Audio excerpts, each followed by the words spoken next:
What if the reason that you feel overwhelmed isn't your hormones? It's not your calendar or your to-do list. What if it's your kitchen counter or the drawer that you avoid opening or the piles that you stop seeing? Today, my guest and I are sharing a simple, doable plan, 30 days to a calmer home, using just one 15-minute daily decluttering habit. In this episode of the Midlife Reset podcast, we're talking about mindfulness, but not, the sit on the mountain kind. We're talking about mindfulness that you can practice in your hallway, in your closet, in your junk drawer. Because when you reset your space, you reset your nervous system. And that is midlife magic. Welcome to episode number 58. I'm your host, Cheryl Gordon. I guide midlife women to reclaim clarity, strength, and purpose through my signature She Mindfulness program. This is a framework that helps you declutter, not just your home, but your mind and body as well. Midlife does have a way of amplifying everything. The brain rewiring is real. The anxiety is real. And when our external world feels chaotic, our nervous system follows. So here's the truth. Physical clutter becomes mental clutter, and mental clutter becomes emotional weight, and emotional weight becomes body stress. Today, we're taking that work into your whole home. My guest today has a question for you. How freeing would it be? How would it feel to have simple systems in place, not just to organize your space, but to change how you approach every day? And that sounds pretty amazing to me. After spending decades in the same home, raising families, running businesses, caring for others, the accumulation is real, right? And so is the overwhelm. So please welcome Tracy Hoth, who has been helping people create peaceful, organized homes since 2008. For 16 years, she's been guiding clients to uncover what's really stopping them from living calmer and more intentional lives at home, in life, and in business. So, Tracy, I'm so glad you're here. Welcome. Cheryl, thank you so much for having me. I'm so excited to be here to talk about all this. What a great introduction. I'm glad you liked it. Now, I'm really curious, Tracy, as to how you came into this work. You look so young to me, and you're talking with such a long history of doing this. Yes. Well, I stayed home. I have four kids and I stayed home with the kids. And I Four remember when kids. Oh my, my. yes, I remember when my youngest was going to start school and I thought, I want to help people get organized. And I thought that because she had a best friend and they were not allowed in her house. Nobody could come into the house. And when I heard that and saw how it affected their family and talked to the mom and was friends with the mom. And she had so much shame around it. I just thought, oh my gosh, I can't believe people are living like this and have that weight and the kids are growing up in this.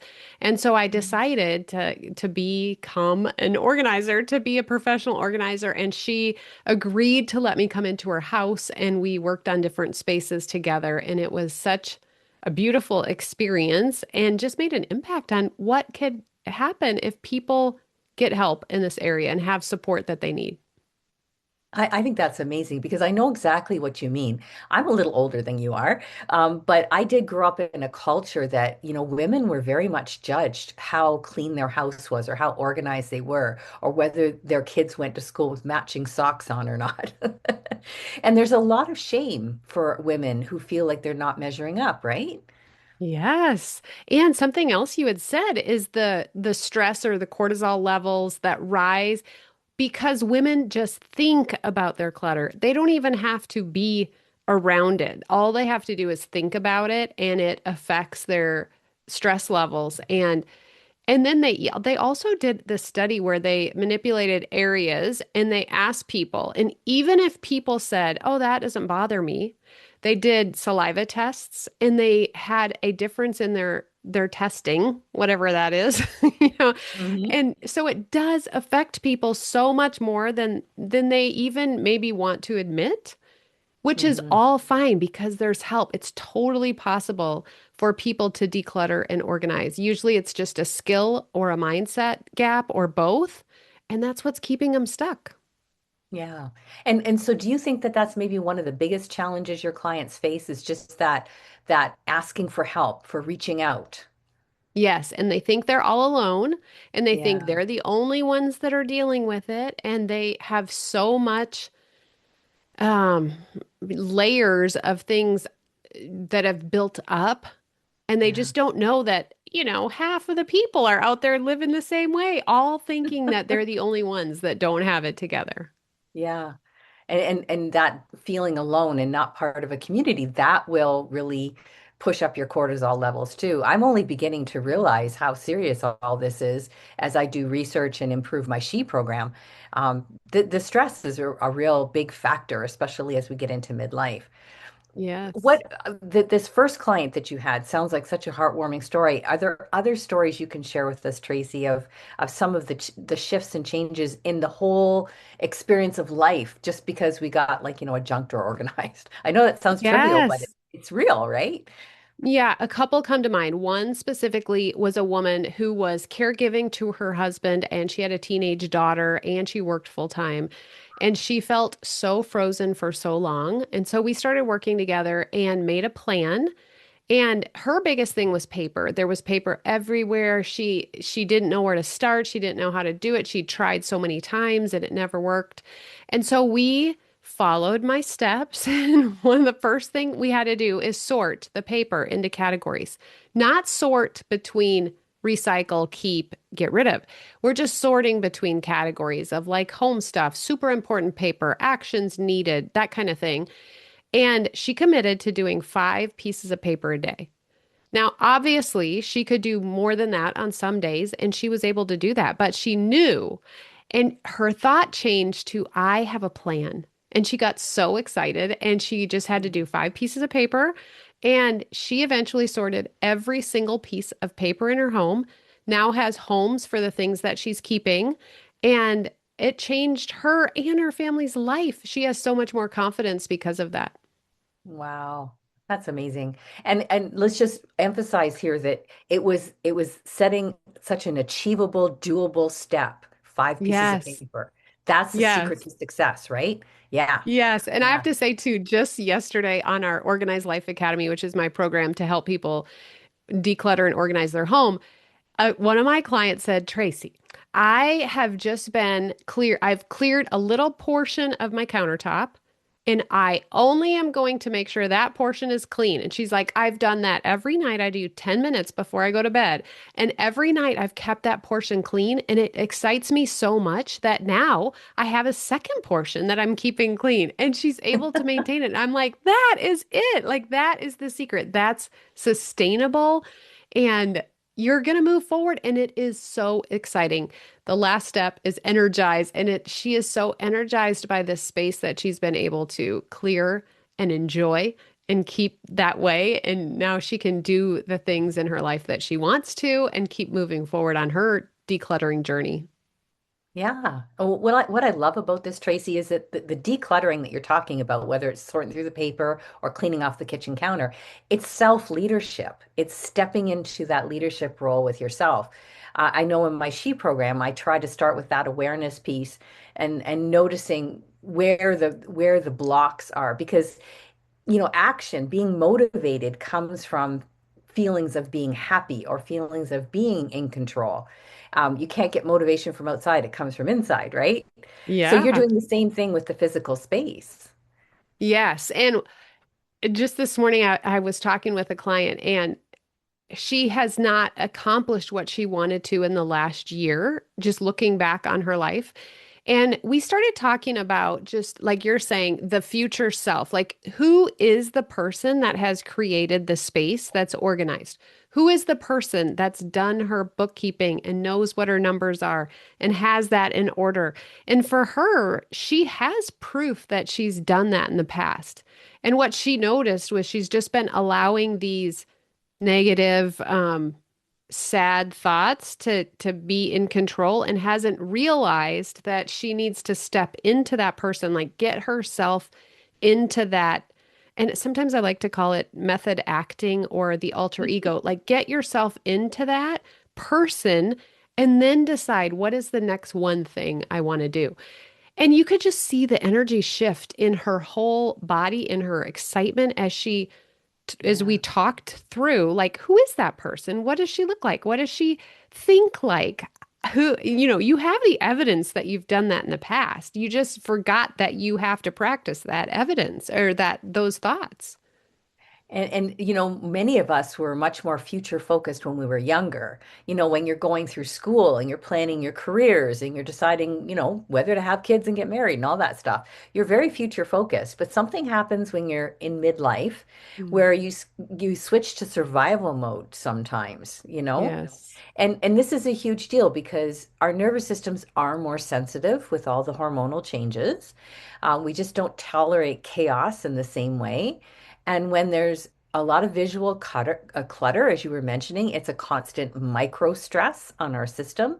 So what Yes. you're really teaching is a form of nervous system hygiene, isn't it? Yes. I've not stated it like that before, but it is so true. I think When you're about that deep, a lot in my work, how we have yeah. to clean up our brains, clean up our nervous systems. And I think when we're looking at the clutter around us, when we feel as though our paper management systems in our business or even in our home environments, when that gets too much, I really want to talk about the 30-day plan. So is it possible to get on top of this with just 15 minutes every day? Yeah, of course, Really? because it's definitely not possible to not do anything, right? And we think that we need like a big chunk of time or a huge whole weekend to accomplish something. And I always say, no, you need 15 minutes and you follow the steps. Of course, you're not going to tackle your entire garage in 15 minutes, right? I mean, Mm. but you can break a project down into 15-minute little projects and you can make so much progress and accomplish so many goals by just doing 15 minutes. It's the consistency, right? Mm-hmm. Mm-hmm. Yeah. So in the program, the She Mindfulness program, I struggle with this sometimes with my clients because one of the things we promise is we're going to get you back to a healthy weight. And people want to do extremes. They want to lose the weight by next week.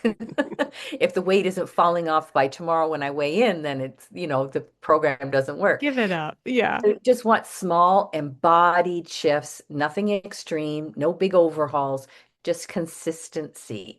So your 15-minute habit mirrors that beautifully.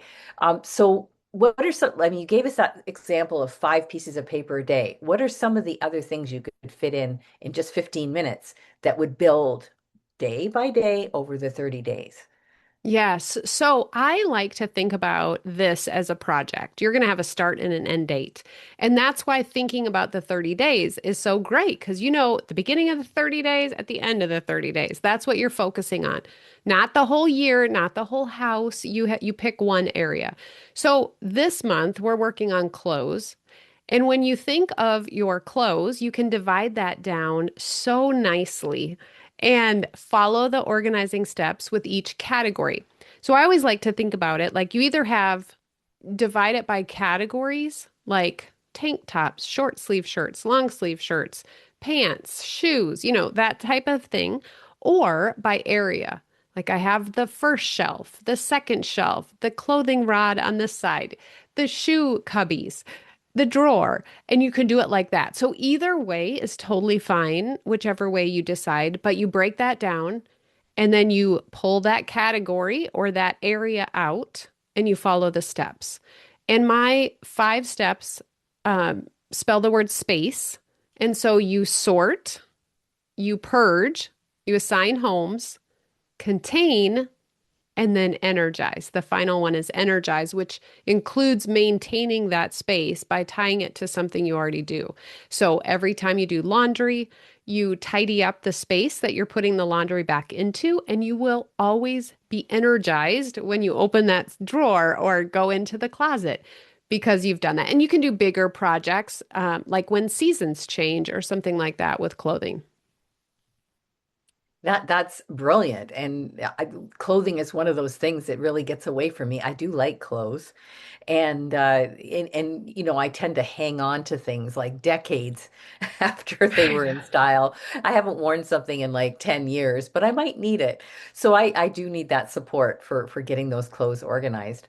Yeah. Um, and I love how you finish your SPACE acronym with E for energy, because I really think if people do take this self-leadership role in their lives and do step into the driver's seat instead of being stuck in survival or reactive mode, I think that they will discover this wonderful mine of energy that we thought belonged to us, our younger selves, but there's still a lot of energy available to us.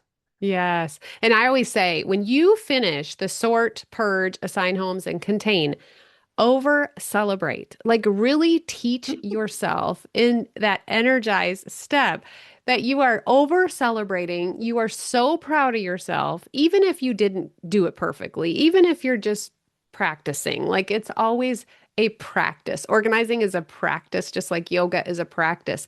We Mhm. come to it each day. We have our 15 minutes of working through the steps, and then we enjoy that process. We enjoy what we learned about ourselves. We enjoy what little progress that we've made, little or big. We enjoy surrounding ourselves with the things that we love and use through that process and letting go, being generous with what we're giving away and giving to others in that process too. So it is, I love how it compares to a yoga practice. You have your organizing practice. I love that too. And a clean environment is a clean mind. Um, so when we're talking about the process of finding this energy and celebrating the wins, what are some of your favorite ways, or what have your clients taught you? Because I know my clients teach me so many things. What are the ways they're celebrating? Like when they actually get those 5 pieces of paper sorted, or they finally get their shoe cubbies done. What are the ways we're celebrating to really reinforce the pattern of behavior? Well, one of the ways when you're in a community is by posting pictures and Ah, showing the before and after. So that is always fun to see other people's celebrating photos and see their results that they've created. That's motivating to everyone. Another just super simple is just like doing a little happy dance for 5 minutes or 5 minutes, 5 seconds, 5 minutes. Yes. yeah. Being so encouraging to yourself, writing about it, having Hmm. a place where you have wins that you've Hmm. accomplished and come back to that and have so that you can remind yourself of the evidence that you're creating. Hmm. Hmm.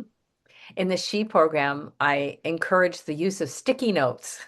Mm. It's old school, I know, but I buy the really colorful sticky notes. And when I have a win, I've gotten something, even the most minor thing, it goes up on the fridge. It's a visual reminder. We put our kids' artwork and stuff up on the fridge. I Why shouldn't love our stuff that. go up there? Um, Yes, I have a calendar that I put wins on. A friend of mine has a glass vase, and every Friday, her and her what a husband good put idea. wins in there. And then at the end of the Yeah, year, they celebrate and have like a meeting or whatever where they read off their wins from the year. So I I love love that that. idea too. Yeah. And we're allowed to have fun with this. We're allowed to make it a community project too. It Yeah. takes a lot of the shame out of it when we're all working on the same progress together and we're Yes. sharing our wins. Now, just before we get towards the end of our conversation, Tracy, I just want to tie this back to the fact that many of us have lived in, as I mentioned earlier, in our homes for many decades. And there's going to be somebody that has to clean up after us at some point in time. The older I get, the more I'm starting to face that reality. And sometimes if you're not willing or you don't have the motivation to do this process of taking, self charge, leadership of yourself, maybe you'll do it for the people coming after you so they don't have to deal with the clutter. Yes, I have a client in our membership that has just cared for her dad and he has passed and she's had to clean up his stuff and I was reaching out to her and just said, "What can I do?" And she said, "Tracy, just don't stop telling people to take care of their stuff before they go. So their kids don't have to do it because they're already grieving. She was exhausted from caregiving. And then she had to clean up. And the cool thing was, she's been in my programs for a while. And she said, if it wasn't for those steps, the steps that I've learned, and for being in there and practicing myself, she was able to get his home ready to be rented in 3 months. And it Wow. was such a blessing to her to be able to give his heirlooms and different possessions to people that actually wanted it. She found people all over that wanted his things. So that was a blessing. But he also had kept it pretty organized and had gone through it.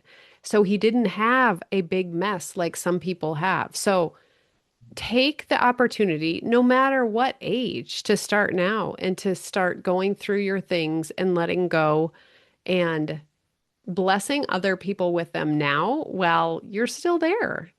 Yeah. Yeah.